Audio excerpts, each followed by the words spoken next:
First on my left, we've got Brother Isa.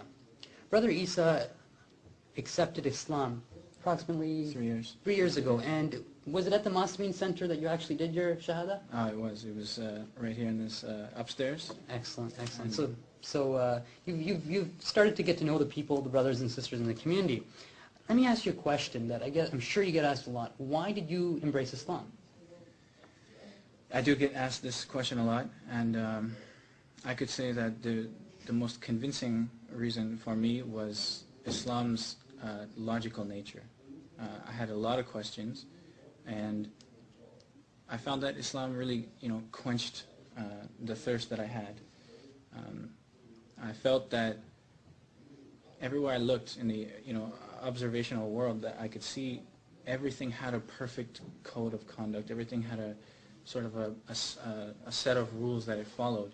The plants and the animals and even evolution and everything had a really refined course that it was taking, except for humans. And humans had this ability to really make their own choices, and it was very subjective. And in terms of moral questions, social questions, economic questions, political questions, it's so subjective. And when I look at the world, I see that everything is one way, and it couldn't be another way, at least in the context that it was created. So for me, my biggest question was, is there also a set of rules, a course that I'm supposed to be taking? Can that be a subjective opinion, or is it something that is universal and for the common good?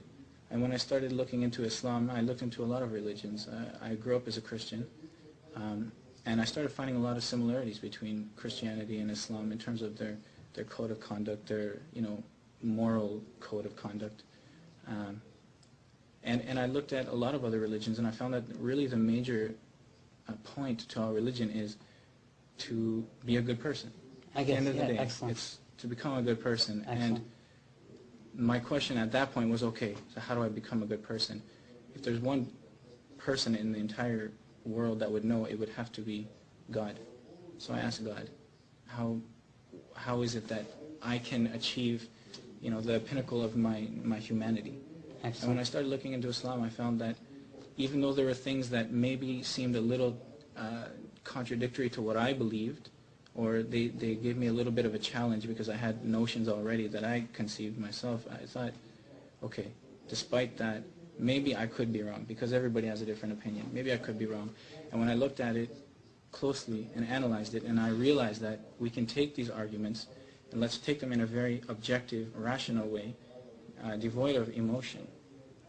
Bring everyone's arguments to the table.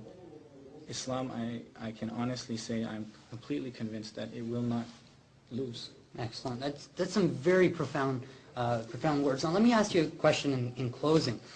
Was there something that you read in particular that kind of really set out a clear path towards Islam? Was it the Quran, maybe a hadith, maybe some advice, someone you talked to? Because it's always good to know what really caused you, right? Because a lot of times everybody does research, but a lot of times your research is inconclusive until you read something that motivates you to really take that leap of faith. What was that in your case? In my case, I would have to say that, well, there were two things. The Bible is really where I started. Excellent. And I started doing a lot of comparisons between the Bible and the Quran, and I was finding that, they're really not so different. Exactly. And in terms of prophecies and everything, it's remarkable, some of the things that you'll find. Yeah. And also,